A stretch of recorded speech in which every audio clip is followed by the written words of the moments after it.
سامعني كده تمام يا عادل؟ سامع حضرتك كويس. حضرتك سامعني صح؟ اه تمام. آه كنا بنتكلم عن التيل فريم ورك. في آخر حاجة أنا كنت بسألك فيها كنت بقول لك يا ريت لو تقول لي إيه الكوماندز اللي أنت بتكتبها في انت فريم ورك وبتستخدمها في إيه؟ الكوماندز اللي بكتبها في الانتيتي فريم ورك. اوكي، انا اقدر اعمل سيلكت عشان اجيب داتا. ده انتيتي فريم ورك اللي أنت بنتكلم فيه حاليا أو اللي أنت عايز تشرحه لي. ده لينك يو، ده لينك يو كود أنت تكتبه. لا أنا بتكلم على الكوماندز اوكي حاليا. مثلا فضفت مجموعة من الكلاسز وعايزهم يحصل ريفليكشن على الداتابيز، بتكتب إيه بقى وبتعمل إيه؟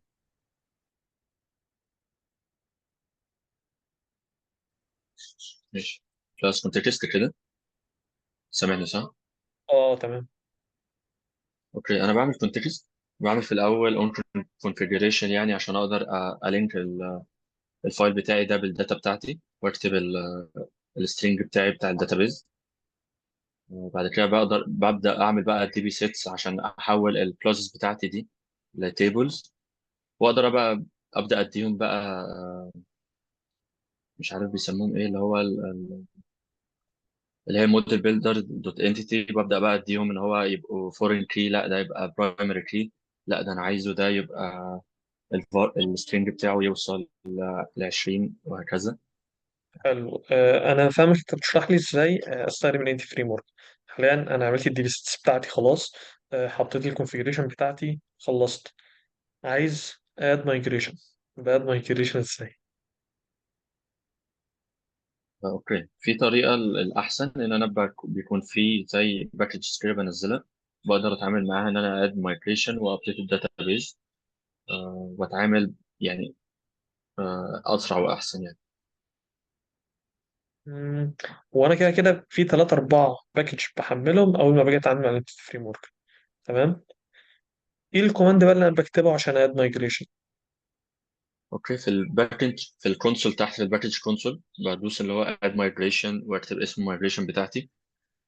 بعدها المايجريشن بتتعمل، بعد كده بابديت الداتابيز، وساعتها الداتابيز بتاعتي تبقى ابديتد للاخر مايجريشن بتاعتي. تمام جدا، الله ينور. في بقى كيس عايز اسالك عليها.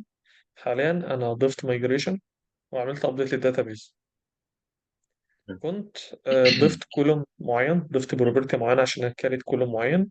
بعد ما ضفته وعملت ابديت داتابيز، التيم ليد اللي طلب مني اعمل الجزء ده قال لي لا احنا نرجع للشكل القديم وعايزين نشيل الكولوم دي. فساعتها المفروض اتصرف ازاي؟ اوكي، في برضو كوماند بيقول انه مش عارف، مش فاكر اسمه قوي، بس اللي هو بريفيرت مايجريشن واكتب اسمها. المايجريشن دي بترجع للي انا عايزه. فبرجع لاي مايجريشن بتاعتي، يعني كل المايجريشنز عندي بكل تفاصيلها بمواعيدها يعني، فبقدر ارجع لاي مايجريشن عندي. وانا كده كده بيكون عندي فايل بتاع السناب بالظبط. شوت في كل المايجريشنز اللي أنا عملته. وعندي فايلات، كل فايل فيه الحاجه اللي هتحصل على الداتابيز اللي هو الفايلات بتاعت المايجريشن. انا عايز ارجع بقى، يعني انا دلوقتي ضفت فايل مايجريشن وابديت، عملت ابديت للداتابيز، عايز ارجع ستيب، عايز اشيل الفايل بتاع المايجريشن ده. ساعتها هتصرف ازاي او هعمل ايه؟ انا اوريدي عملت ابديت داتابيس صح ولا لسه؟ بالظبط، عملت ابديت داتابيز. اوكي. آه،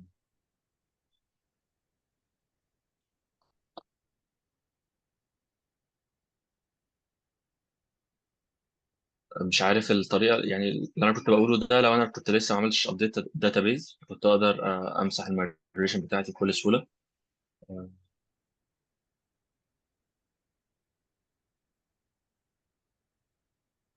لا مش فاكر. بس اللي انا فاهمه انه ساعتها هيحصل لي يعني مشاكل كتير، لان انا هيكون عندي خلاص داتا وصلت في التيبل ده، وصلت في الكولم ده، وممكن يبقى تيبل معتمد عليا وحاجات كده. ف هيكون في تمام. كذا حاجه طيب بتحصل يعني ساعتها. طيب حلو. احنا من شويه كنا بنتكلم على اللينكيو. طيب ايه الفرق بين الاي كورابل والاي انيمرابل؟ اوكي. الاي انيمربل بشكل عام هي بتروح الداتابيز، بتجيب كل الريكوردز او تجيب كل الداتا اللي عندي، وتيجي لو هي في بقى انا كاتب وير او كاتب اي فلتريشن عندي، الفلتريشن بيحصل عندي في الميموري. لكن الاي كويربل بيروح هناك يفلتر ويجيب لي الداتا متفلترة على طول. طيب مثلا عندي كونتكست حلو، دوت اكونتس، ده تيبل في الداتا اسمه اكونتس، تمام. دوت وير اي جوز تو اي دوت اي دي ايكوال اي دي، ماشي. الريزلت اوكي. بتاعت الكويري دي اي كورابل ولا اي انيميرابل؟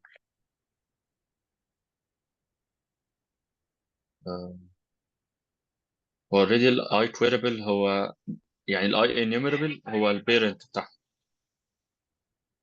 فدي دلوقتي انا قلت لك كويري معينه، الكويري دي الريزلت بتاعتها كويرابل ولا انيميرابل؟ كويربل. كويرابل. طيب علشان اه لا. احولها لانيميرابل بعمل ايه مثلا؟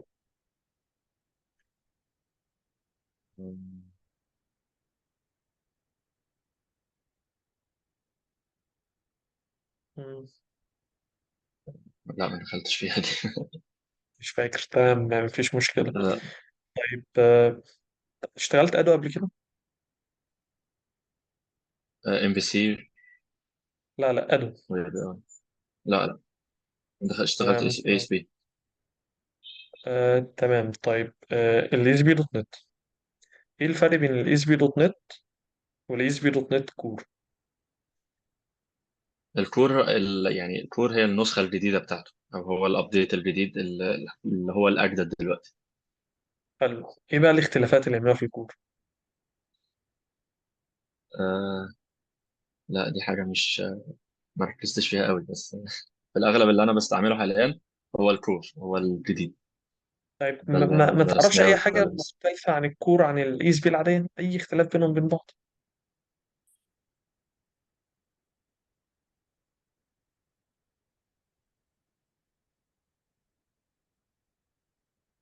مم. لا. طيب تعرف الديبندنسي انجكشن؟ اه. طيب هل هو موجود في الاي اس بي دوت نت العاديه ولا لا؟ لا ما انا مش متأكد قوي، لان ما اعرفش بصراحة انا ما الفرق اشتغلتش بينهم. اي اس بي دوت نت، انا اشتغلت كور بس. اشتغلت كور بس، طيب وهي ايه هو موجودة في كور الديبندنسي؟ اوكي. تمام، ايه هو الديبندنسي؟ هو برنسبل برضو بيفهمني او بيقول لي يعني انه ما اقدرش هو الكلاس يعتمد على كلاس زي. برنسبل ولا باترن ولا ديزاين باترن؟ آه، لا هو مش ديزاين باترن، هو برنسبل يا باترن، تمام، طب ايه هو بس او مش ايه ديزاين. فايدته؟ اوكي. هو بيقول لي يعني انه ما اقدرش اعتمد على كلاس ديبند اون كلاس. اللي اقدر اعتمد عليه هو ابستراكت او انترفيس بس. ده عشان يكون الديبندنس بتاعتي احسن يعني، ومش يعني كلاس يعتمد على الكلاس دي مش احسن حاجه، او ينهرت من كلاس دي مش احسن حاجه. طيب ايه هو الاي او سي؟ الاي او سي.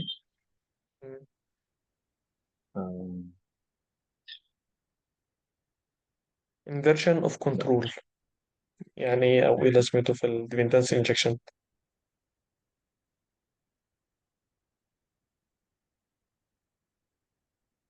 طيب لا مش مجمع. حاليا ال dependency injection بيحل مشكلة، ايه المشكلة اللي حلها؟ او انا كانت الدنيا مش شغالة عندي ازاي لحد ما دخلنا مع ال dependency injection، فهو ظبط لي حاجة معينة.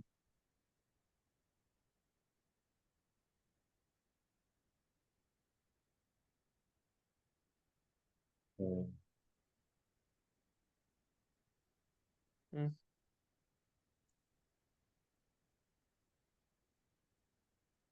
يعني فكر معايا، قول اي حاجة مثلا جاهز نبقى قربنا شوية من الموضوع. ماشي. طيب يعني فكرة الكلاس والانترفيس، انه الانترفيس بيكون اقدر انهرت اكتر من انترفيس. فدي مثلا حاجة اقدر ان انا بديبند اون كذا واحدة، فاقدر انهرت. يعني بحاول اجيب الفرق بين الانترفيس والكلاس يعني. طيب ممكن سيبنا من dependency injection خالص، عملت اي حاجة فيها ريبوزيتوري باترن قبل كده؟ اه. ايه بقى فايدة الريبوزيتوري باترن؟ اوكي. فايدة الريبوزيتوري باترن انه انا ما اقدرش انه فكره مثلا السوليد ريسبونسبيلتي، انه كل واحد هو ليه ريسبونسبيلتي معينه. فبفضل اعمل زي layers او زي ريبوز، فيفضلوا كل واحد ليه هو حاجه معينه، بس هو انا بعمل كذا، بس انا بعمل الحاجه الفلانيه، بس ما مش بخش على شغل غيري مثلا. طيب هو الفكرة منه أنا بعمل separation of concern. أنا بفصل حاجة عن حاجة، إيه اللي بفصله عن إيه؟ يعني هو فعلا في layers، يعني الموضوع دخل عندي في فكرة الlayers. أنا بعمل layer جديدة بريبوزيتوري باترن عشان أفصل إيه عن إيه.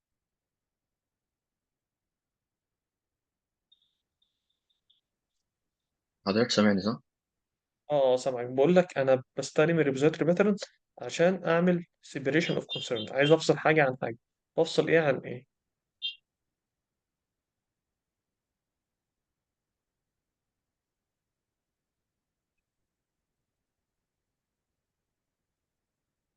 لا مش مجمع قوي. تمام، مفيش مشكلة. طيب أنت أكيد اشتغلت ويب أي بي أيز صح؟ سوري. إيه الفرق بين الويب أي بي أيز وإي إس بي دوت نت إم في سي؟ الفرق الجوهري انه الاي بي اي انا بعمل زي لينك او زي بوابه، هي بتعمل حاجه معينه. اقدر بقى استعملها كويب، اقدر استعملها كابلكيشن، اقدر استعملها كاي حاجه. انت معاك الاي بي اي دي، اعمل بيها اللي انت عايزه يعني. الام في سي هو عباره عن ان بعمل حاجات باك وفرونت في نفس الوقت. هو ام في سي واحد بيعمل ويب يعني. عظيم جدا. طيب إيه الفرق بين البوست والبوت؟ سوري. يعني أنا بعمل دلوقتي اي بي اي معينة، انا تمام؟ ما سمعتش بس. بعمل اي بي اي معينة، حلو. مم. فالاكشن بتاعها بوست، ايه الفرق بين البوست اكشن والبوت اكشن؟ البوت اكتر بتبقى للايديت، هي بتإيديت حاجه، فهي اكتر للايديت. البوست يعني بيبقى بيبعت حاجه كامله. البوست اقدر استعملها برضو في الايديت، بس مينلي البوت بتبقى للايديت اكتر يعني. طيب انا ممكن اعمل اد بالبوت؟ اقدر اعمل اد بالبوت.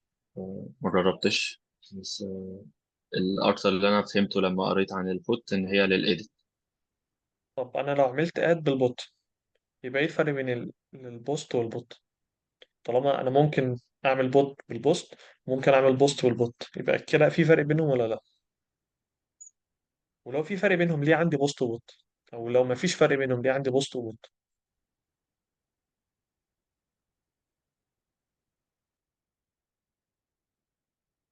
يعني فكر معايا.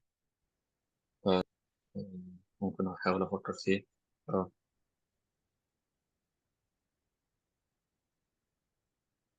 ممكن اقول ان البوست مش لازم ياد ويأديت. البوست ممكن يعمل حاجات تانية. ممكن يعني ممكن يديليت، ممكن يعمل كل حاجة يعني. البوست هو انا ببعت حاجة. البوست برضه ممكن يشتغل شغلانة الجيت، يقدر يعمل تقريبا طيب البوست اللي انا بيشتغل كله. شغلانة الجيت، ايه الفرق بين البوست والجيت؟ يعني انت الجيت انت دخلتني في بيشتغل السؤال التاني.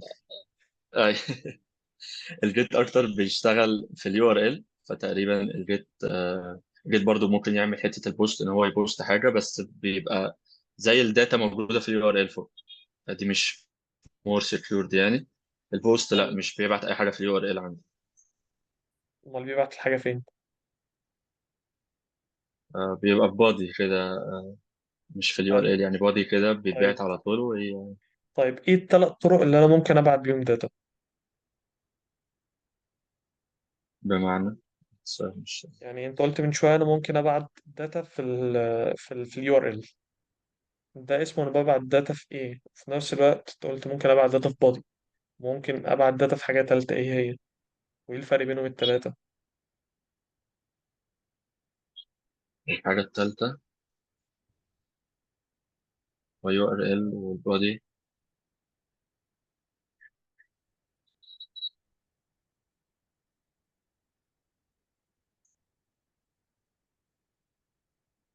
لا مش فاكر التالتة، بس الفرق بين اليو ار ال والبادي زي ما كنت بقول ان اليو ار ال بيبقى واضح قدام الناس كلها. فلو ببعت حلو. باسورد او ببعت حاجة، مش احسن حاجة ان انا اعملها بالجيت. انا معاك في بس الكلام ده. البوست بيبقى في البادي. تمام. هي الطريقة التالتة اللي هي في الهيدر، بس مش مشكلة خلاص يعني. انت اديتني طريقتين كويسين، اللي هو البادي والكويري سترينج. طيب انا ممكن ازاي اكتب كويري سترينج؟ يعني لو هبعت داتا في الهيدر، بيبقى شكل اليو ار ال عامل ازاي؟ اوكي. لو انا معرف في الراوت بتاعي الحاجه دي، فهي بتبقى على طول سلاش مثلا والاي دي، او سلاش والحاجه اللي انا ببعتها. لو انا في حلو. الراوت يعني قايل انا هستقبل ايه، فبتبعت على طول. لو انا مش قايل، فمثلا بيكون اي دي علامه استفهام، وبعد كده موجوده يعني سلاش موجوده. لو حاجه تانية مثلا، لو انا هبعت بالنيم فبكتب نيم. طب لو هبعت نيم وباسورد الاثنين؟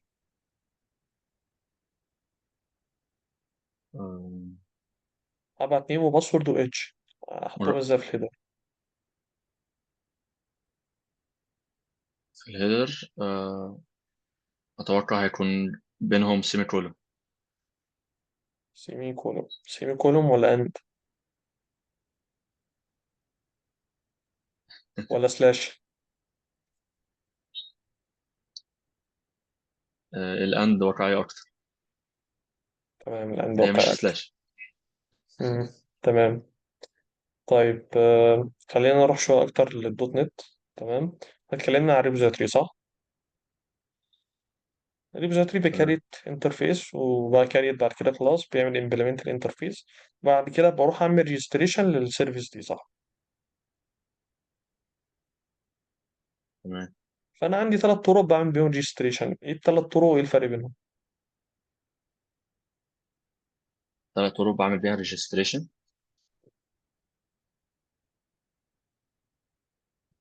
والسؤال مش واضح بصراحه أوي، او انا يعني مش عارف. اد سكوب، اد سنجلتون، اد ترانزيانت. اوكي. تمام. ثلاثة، إيه الفرق اقول بينهم الفرق بقى؟ بينهم. اوكي. احنا قلنا سكروبد وترانزيانت التالتة، سوري انا ناسي اسامي. سنجلتون. سنجلتون. اوكي. السنجلتون ده هو دايما بيعمل اوبجكت جديد كل مره باجي بيعمل سوري اوبجكت واحد كل مره باجي استعمله او ابعت ريكوست. هو بيعمل اوبجكت هو واحد بس طول الفتره وشغال عليه. السنجلتون والترانزيانت لا، هم بيعملوا اوبجكت جديد. الترانزيانت يعني كل مره كل حاجه بيعملها هو ليه اوبجكت جديد لوحده. حتى لو عملت in the same request كذا اوبجكت، هو بيعمل كل واحد اوبجكت جديد. لكن السكوب ممكن نقول بين البنين. فهو لو ذا سيم ريكويست فهو بيبقى اوبجكت واحد بيشتغل. لو على ريكوستات مختلفة، فكل ريكويست بيعمل له اوبجكت جديد. حلو جدا. طيب كام في سي كباترن، الام في سي الريكوست ازاي مم. بيخش في الام في سي؟ أو دلوقتي انا عندي ريكوست جاي البروجكت بتاعي ام في سي، الريكوست ده بيمشي ازاي؟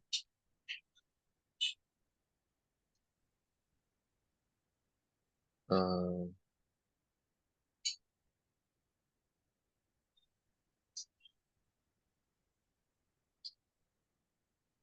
يعني قصدك على الفلترز والحاجات اللي هي بتفلتر لا لا الأول لا لا ولا؟ لا. دلوقتي انا عندي ام في سي موديل وفيو وكنترولر. تمام. فانا عندي الريكوست، عندي حد فاتح الفيو بتاعي فضغط على زرار. فاول حاجه دلوقتي هو فتح الفيو، المفروض لما ضغط على حاجه حصل اكشن معين. يعني بعد الفيو بيكون في ايه، والجزء التاني بيتعامل مع ايه، والتالت والريكوست بيمشي ازاي هنا؟ اوكي. آه يعني السؤال مش واضح لي قوي، بس هحاول معاك. انه هما بيبقوا متقسمين. انا عندي فيو. لو احنا شغالين اللي هو الانتيرز، فانا عندي اول حاجه اللي هي الام في سي بتاعتي، تبدا تودي للبيزنس لاير، تطلب منه الحاجه اللي انا الاكشن ده بيطلبها. بيزنس لاير بيكلم الريبوز اللي تحت، والريبوز بيكلم الكونتكست. بروح الداتابيز اجيب او اودي اللي انا عايزه، وساعتها برجع بالرد بتاع الريتيرن بتاعي. طيب ممكن اسالك سؤال بطريقه احسن شويه؟ الام في سي باترن بيشتغل ازاي؟ الام في سي باترن، احنا عندنا الموديل والفيو والكنترولر الثلاثه متوصلين ببعض. الفيو هو عباره عن انه الفرونت اند بتاعي. الموديل هو عباره عن انه الداتا او البروبرتيز او الحاجه اللي انا بظهرها او باخدها، البادي اللي بظهره او باخده كشكل بروبرتيز يعني وكده. والكنترولر هو الاكشن بتاعي اللي بيحصل في الراوت ده او الحته دي. انا طبيعي اول حاجه بكلمها الفيو عشان انتر اكت معاه، صح؟ بالظبط. فالفيو بيكلم الموديل ولا كنترولر؟ بيكلم الكنترول. كنترولر، بعد كده بيرجع الفيو على طول ولا بيكلم الموديل الاول؟ لو انا طالب حاجه او باخد حاجه يعني بيروح للموديل عشان يجيب الموديل بتاعي، والكنترول يرد عليا بالموديل ده. الموديل بيرد دايركت الفيو ولا بيروح الكنترولر تاني؟ بيروح للكنترولر، والكنترولر بيريتيرن للفيو، والفيو بيروح عرض. حلو جدا. الله ينور. طيب انت اشتغلت ريزور اكيد، صح؟ سوري. ولا ما سمعتش. اشتغلت ريزور؟ لا، ريزور. ما اشتغلناش ريزر خالص، لا. دخلت على طول انت انجلش. اه. طيب مش عايز ادخل معاك في سقف الانجلر، كان بس الانترفيو مجرد باك اند ودوت نت. فإلى حد ما أنا هنا شايف الانترفيو كويس جدا، وشايف لحد ما يعني أنا سألتك معظم الأسئلة اللي أنا كنت محتاج أسأل فيها، ومعظم الأسئلة اللي أي حد جونيور أو فريش لسه بادئ بيتسأل فيها. فإلى حد ما هنا الانترفيو بالنسبة لي كويس جدا. ممكن بقى أديك فيدباك أنت أو أي حد إن شاء الله هيشوف يا ريت. الفيديو ده يعني. هو مبدئيا يا الأول ريت. أنا حابب أشكرك جدا إن أنت كنت معايا ودخلت معايا في السايكل بتاعة الموك انترفيو دي. وربنا يجعله في ميزان حسناتك وميزان حسنات إن شاء الله. الحاجة شكرا. التانية شكرا يا أول حاجة أنا باشمهندس. مبسوط جدا أنت كنت جاهز من الأول، يعني أنت في الوقت بالظبط كنت جاهز ومستني اللينك. مشكلة الكهرباء لما حصلت عندك أنت كنت عامل باك اب لنفسك اللي أنت هتدخل من على اللابتوب وما أجلش الموضوع. حتى لما قلقت منه كلمتني، ودي أحسن حاجة ممكن تعملها مع أي شركة أو مع أي اتش ار. الحاجة التانية اللبس بتاعك، على الرغم إن هو موك انترفيو بس أنت إلى حد ما لا واخد النطاق بتاعك إن أنت اللبس بتاعك فورمال. ودي حاجة كويسة جدا. مشكلة الإنترنت لما حصلت عندك كلمتني بسرعة وظبطنا الموضوع ولحقنا الانترفيو. ده بالنسبة للجزء بتاع البداية. الحاجة التانية كتكنيكال، إلى حد ما في الأو بي أنت كنت كويس، بس في شوية تفاصيل كان المفروض تدخل فيها إن ديب شوية، تفهمها أكتر تفتح فيها أكتر. وخاصة إن الأو بي هو أهم جزء عندنا، أو هي الحاجة اللي معظم السي شارب بالدوت نت بكل الحاجات بتاعتنا اتبنت عليها. فهي الأساس اللي صعب جدا حد يعديها. فأنت كنت بس محتاج تدخل إن ديب شوية في التفاصيل بتاعت الأو بي. الجزء بتاع السيكوال، انا مقدر ان اي حد بيشتغل لينك وانتيتي فريم ورك هو ما بيتطرقش للسيكوال، لان انت حرفيا ما بتحتاجش بالسيكوال. اخر احتكاكك بالسيكوال بيكون جملة سيلكت عشان تشوف داتا معينة حصل لها عرض ولا لا. بس في شركات لغاية دلوقتي كل اعتمادها في شغلها على الاس كيو ال. اول شركة انا دخلتها انا كان كل شغلي فيها اس كيو ال بس. ليه؟ هما كده كده السيستمز بتاعتهم قديمة، فهو مش شغال لينك وانتيتي فريم ورك. وده شيء طبيعي، انت عندك سيستم قديم وسيستم قوي ما فيهوش مشاكل. فانت شغال اوكي. ستورد بروسيجر فانكشنز تريجرز، شغال بالسايكل دي صعب جدا تاخد السيستم بتاعك من الاول وجديد وتبنيه. فهو بياخد ناس ويشغلها سيكوال، وده شيء مش يعني مش مشكلة. وغير كده السيكوال لما تفهم سيكوال كويس وتفهم الموضوع بيتنفذ ازاي، ده بيفيدك جدا في الجزء بتاع اللينك. فانت يعني حرفيا الجزء بتاع السيكوال هو اهم جزء في اي انترفيو بعد الاو بي. مفيش شركه دخلتها حتى لو مش شغاله سيكوال تماما غير ونص الانترفيو بيكون سيكوال. ومش سيكوال عادي، مش سيلكت وابديت، يكون ادفانسد سيكوال. تريجر ستور بروسيجر، جوبس بتشتغل ازاي، الكيرسور لو عايز اعمل لوب. كل التفاصيل دي مهمه جدا. الحاجة التانية لما دخلنا في اللينكيو والانتيتي فريم ورك، أنا مقدر إن أنت دخلت المنحة 3 شهور، فأنت ما اشتغلتش على مشاريع كتيرة فما كتبتش حاجات كتيرة بنفسك. والكلام ده كله بيتحل بمجرد ما بتدخل شركة جديدة، تبدأ تكتب أكتر وتتعلم أكتر، وده بيفيدك يعني أنت يكون عندك معلومات تدخل تطبق أكتر. فالموضوع بيفرق معاك كتير جدا. بس في شوية أساسيات لازم حتى نظريا تكون عارفها كويس. الفرق بين اي كورابل واي انيرابل، انا عملت انترفيوز مع ناس تانية من فترة، جايز لحد ما انت اجابتك كانت فيهم احسن من الناس التانية. إلى حد ما متابع بس مش عارف تعبر. ليه؟ عشان ما كتبتش كتير، فأنت محتاج تكتب مشاريع أكتر.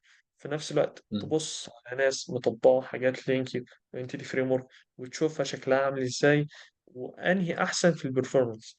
يعني في سؤال معين اوكي. أنا كنت عايز أسأله لك، بس أنا قلت بلاش لأن هيكون أدفانسد عليك شوية.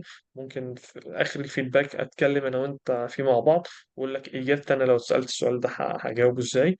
ده سؤال مهم جدا برضه، هو سيناريو أو يوز كيس بسيطة.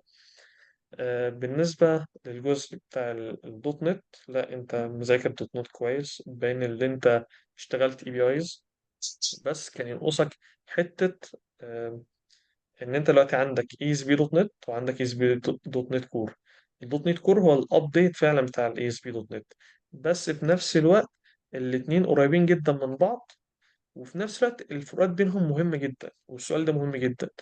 لازم تبقى عارف ان الدوت نت والدوت نت كور لما فرقوا عن بعض، فرقوا عن بعض في فكره الديبندنس انجكشن، ودي مهمه جدا.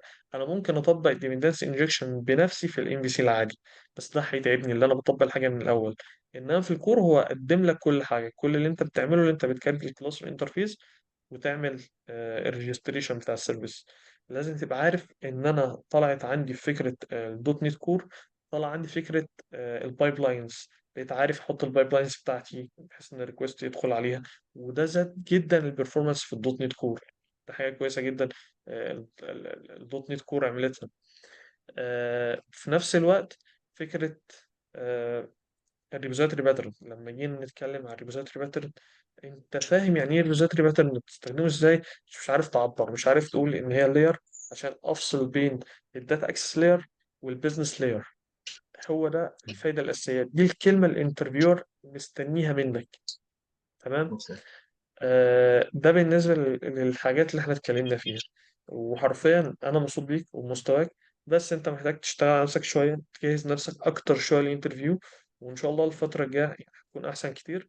في نفس الوقت السؤال بقى اللي كنت بقوله لك برضو يعني ككيس ستادي او سيناريو، لو انت حاليا دخلت شركة وقالوا لك في صفحة معينة، احنا اول ما بنفتح الصفحة دي الصفحة ميتة، الصفحة بطيئة جدا ما بتحملش، او يعني بتحمل بس بتاخد وقت طويل. ساعتها ممكن تفكر تهندل المشكلة دي ازاي او تتعامل معاها ازاي.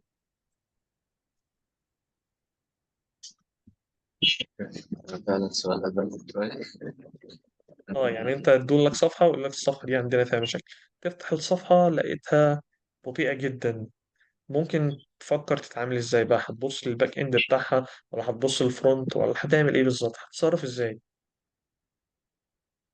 لا، بدل بطيئة أنا هبص في الأول على الباك إند على طول، أشوف مكتوب إزاي.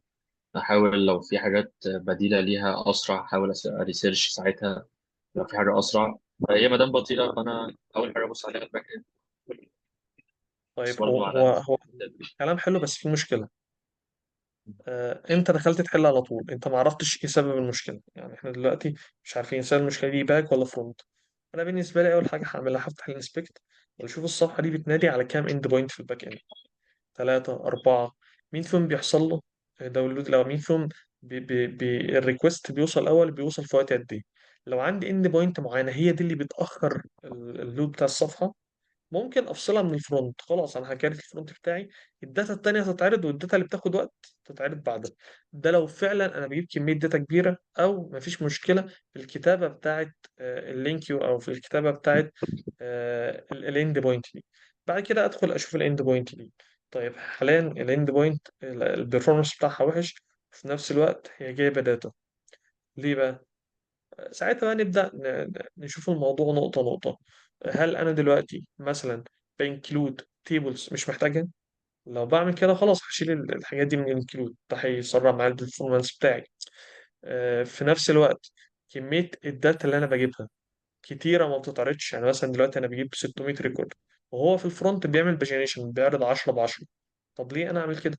أنا ساعتها كل اللي أنا هعمله هرجع له 10 ب 10، وهبتدي أشتغل على الجزء بتاع الباجينيشن ستيب وتيك، آخد 10 ب 10 وأرجعهم له. ده هيفرق معايا جدا في البرفورمانس. فسؤال زي ده يعني مش دايما بيكون الانترفيو أسئلة دايركت، لا ساعات بيكون كيس ستاديز وسيناريوز. اللي بيعمل معاك انترفيو يقول لك انا عندي كيس معينة ممكن يحصل فيها كذا وكذا وكذا. بس ساعتها تفضل تفكر، هات المشكلة من الأول، فكر إيه اللي ممكن يسبب المشكلة. بعد ما توصل إيه اللي ممكن يسبب المشكلة، ممكن تعالجها إزاي. لو أنت حتى وصلت تفكيرك مع اللي أنت بتتكلم معاه لفكرة إن أنا عرفت المشكلة بتفاصيلها، ده كفايه جدا. مش لازم يكون عندي احسن حلول، بس انا عرفت المشكله. يعني انا لو معايا تيم ليد في شركه وعندي مشكله، بدل ما انا بجيبه علشان يشوف المشكله ويشوف هيحلها ازاي، لما هروح له واقول له انا عندي المشكله في الاند بوينت دي، هيديني الحل دايركت. فالموضوع هيكون يعني احسن كتير. آه يعني ده كان ملخص الانترفيو بالفيدباك. وان شاء الله يعني يكون فادك ويفيد اي حد تاني يشوف الفيديو ده. هو الصوت بتاعك قطع. انا بقول لك طبعا استفدت كتير، وشكرا لحضرتك جدا. لا، العفو عليه، وإن شاء الله دايما كده بالتوفيق دايما. وبرضه احنا مع بعض، لو احتجت حاجة في أي وقت كلمني.